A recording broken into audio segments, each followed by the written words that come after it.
Mõtle korraks, kas sa oled vahel mures, et vanusega hakkab mälu alt vedama või on kuidagi raskem keskenduda? No sa pole kindlasti üksi, aga mis siis, kui ma ütleksin, et see kõik ei peagi nii minema? Maailmakuulus neurokirurg dr. Rahul Jandial väidab midagi üsna radikaalselt. Aju vananemine on müüt. Ja selles loos me vaatamegi täpsemalt, kuidas tema põhimõtted saavad meid kõiki aita. See on ju tegelikult päris võimas mõte, eks ole? See idee, et me ei pea lihtsalt käed rüpas pealt vaatama, kuidas vaimne võimekus väheneb. See on kogu selle käsitluse alus. See muudab täielikult seda, kuidas me vananemisele mõtleme. See on see tunne, mida, ma arvan, me kõik teame. Märkad mingit väikest muutust, unustad kellegi nime, kaotad mõttejärje ja kohe kirjutad selle vanuse arvele. Aga mis siis, kui tegelik põhjus on hoopis milleski muus? Ja mis võrgi olulisem? Milleski, mida sa saad ise kontrollida? Mõtle oma kehale, nagu see oleks orkester. Me hoolitseme selle eest. Jälgime südametervist, hoolitseme liigeste eest, aga me unustame tihtipeale ära selle kõige tähtsama tegelase, dirigendi. Ja see dirigent on meie aju, mis juhib absoluutselt kõike. Ja siin tulebki mängu see pealaigu maagiline sõna, neuroplastilisus. See on teaduslik põhjendus kõigele, millest me räägime. See tähendab, et su aju pole mingi kivistunud asi. Üldse mitte. See on pigem nagu lihas. Sa saad seda treenida, sa saad seda tugevdada, ükskõik kui vana sa oled. Iga uus harjumus, iga uus mõte kujundab sõna otseses mõttes su aju ümber. Okei, lähme siis asja juurde. Esimene ja võib-olla kõige olulisem sammas ajutervise hoidmiseks on midagi nii lihtsat, et me tihti unustame selle ära. Mõtle sellest niimoodi. Iga samm, mille sa astud, iga väike jalutuskäik on otsene sõnum sinu ajule. See ei ole lihtsalt kalorite põletamine. See on signaal, mis ütled, kuule, ma olen elus, ma olen aktiivne, ole sina ka ergas ja valvel. Ja mis on eriti lahe, isegi midagi nii lihtsat nagu tavaline kõndimine, teeb ajuga imesid. See toidab otse sinu mälukeskust, uhab ajule rohkem hapnikku ja toitaineid, aitab mürkidest vabaneda ja mis kõige uskumatum, loob reaalselt uusi ühendusi ajurakkude vahel. Ja see pole lihtsalt teooria. Kuule näiteks Maria lugu. See tabab täpselt naelapea pihta. Sa ei pea jooksma maratoni. Isegi 5 minutit päevas võib tuua kaasa täiesti elumuutvaid tulemusi. Asi on alguses ja järjepidevuses. Nüüd aga liigume edasi teise samba juurde. Ja kui esimene oli seotud välise tegevusega, siis see tegeleb hoopis meie sisemaailmaga.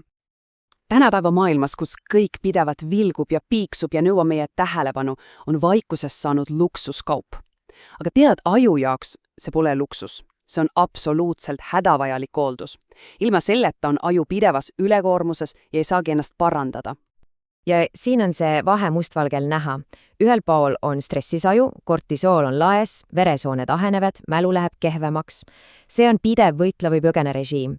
Teisel pool on aga rahulik aju, mis saab lõpuks ometi lülituda puhka ja paranda režiimile. See on valik, mille me saame iga päev teha. Ja jälle, see toimib päriselt.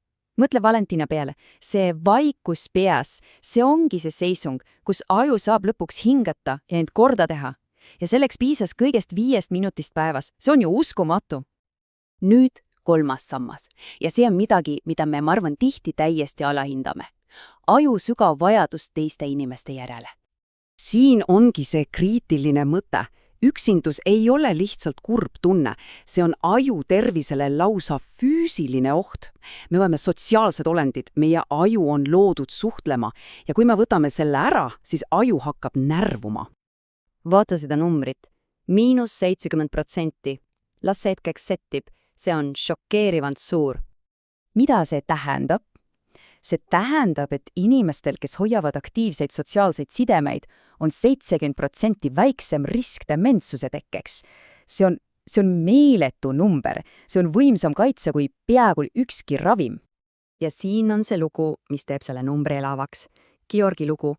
See näitab nii selgelt, kui lihtne, aga samas, kui sügav see tõde on. Vahel ei ole vaja keerulist lahendust, on vaja lihtsalt teist inimest. Nii et meil on liikumine, rahu ja ühendus. 3 supervõimast asja. Aga on veel üks element. Üks salajane koostisosa, mis seob kõik need kokku ja muudab need veelgi võimaksamaks. Ja see ongi see, mida dr. Jandial nimetab aju pikaajalise võtmeks. Nüüd avaldame selle saladuse. See on tänulikkus. Jah, täpselt. See ei ole lihtsalt viisakas olemine või mingi tunne. See on aktiivne praktika, mis loeb sinu aju uue energiaga. Aga see pole mingi udujutt, selle taga on puhas neuroteadus.